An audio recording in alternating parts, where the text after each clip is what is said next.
7월 16일 오늘 만나 성경 말씀은 요한계시록 11장 1절에서 4절입니다.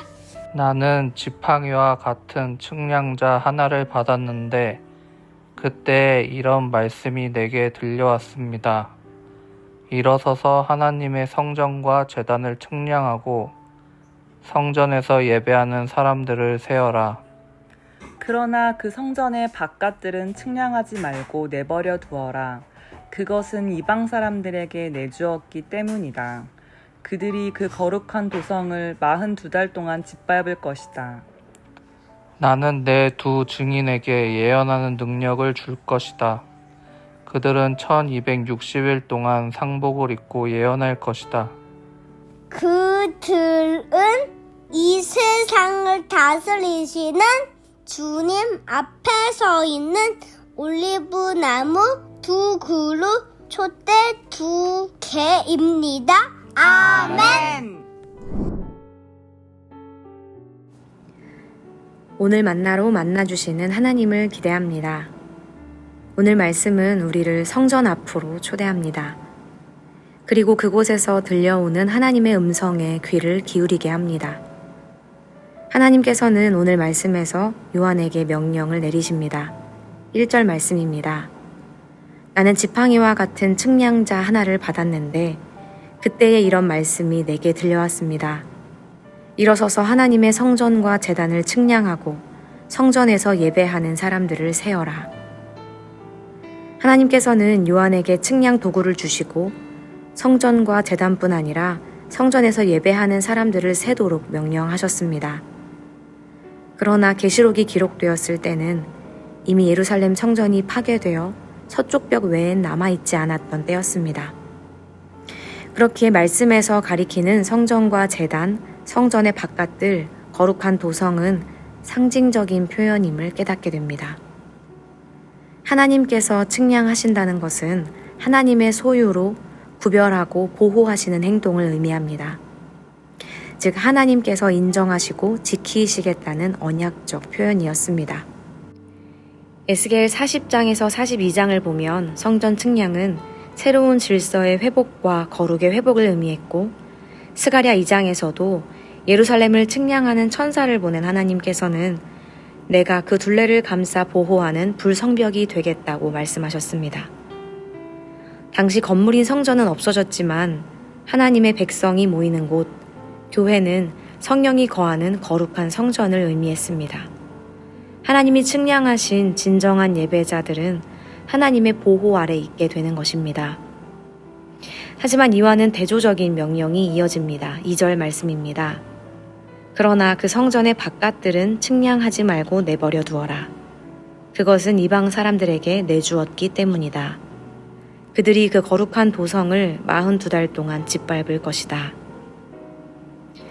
성전의 바깥들인 이방인의 뜰은 예루살렘 성전의 일부였고 많은 사람들이 모여드는 장소였습니다. 하지만 하나님께서는 그곳은 측량하지 말고 내버려 두라고 말씀하십니다.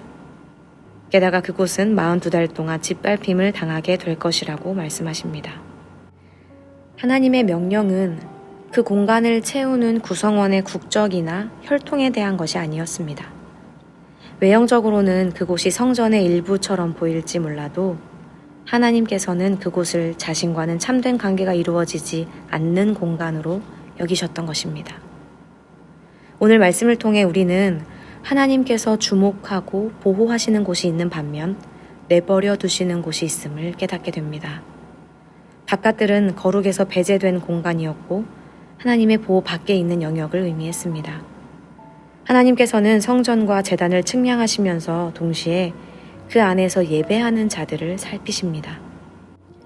하나님께서 주목하시는 것은 그 공간을 채우고 있는 예배자들의 중심이었습니다. 2절 마지막 부분에 언급된 42달은 성도가 겪게 되는 고난의 시간을 상징합니다.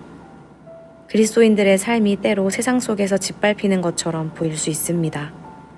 그러나 그 시간은 제한적일 뿐 아니라 모든 시간은 하나님의 섭리 아래에 있습니다. 하나님은 자신의 백성을 결코 외면하지 않으시며 거룩한 성전을 향한 공격 앞에서도 하나님의 구원과 회복을 이루어 가십니다.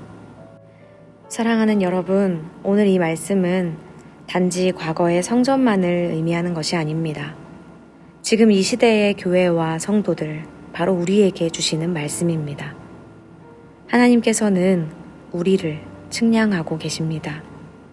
예배의 자리에서 중심을 다해 하나님께로 향하는 사람, 삶 속에서 구별된 예배자의 삶을 살아가는 사람, 고난 중에도 하나님의 약속을 신뢰하는 사람, 그 사람이 바로 하나님이 보호하시고 기억하시는 예배자입니다.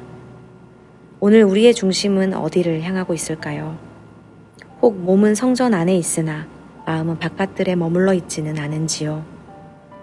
우리는 하나님께서 구별하시고 보호하시는 존재임을 기억하며 일상에서도 예배자로 살아가길 소망합니다. 기도하겠습니다. 하나님, 오늘도 우리의 마음을 측량해 주옵소서. 그리하여 제가 어디에 있는지, 무엇을 향하고 있는지 분별하게 하옵소서. 오늘 하루도 하나님의 보호하심 아래 살아가게 하옵소서. 예수님의 이름으로 기도합니다. 아멘. 이제 두 가지 기도 제목을 놓고 함께 기도하겠습니다. 첫째로 주신 말씀을 기억하며 기도하기 원합니다. 오늘 나의 삶이 하나님의 보호하심 아래 있음을 기억하며 구별된 자들로 살아가게 하옵소서. 둘째로 다음 세대를 위해 기도하기 원합니다. 다음 세대들이 하나님의 기준과 세상의 기준 사이에서 흔들리지 않게 하시고 바깥들의 화려함보다 성전 안의 거룩함을 사모하는 영적인 민감함을 주옵소서. 이렇게 기도하신 후에 개인 기도 이어가시겠습니다.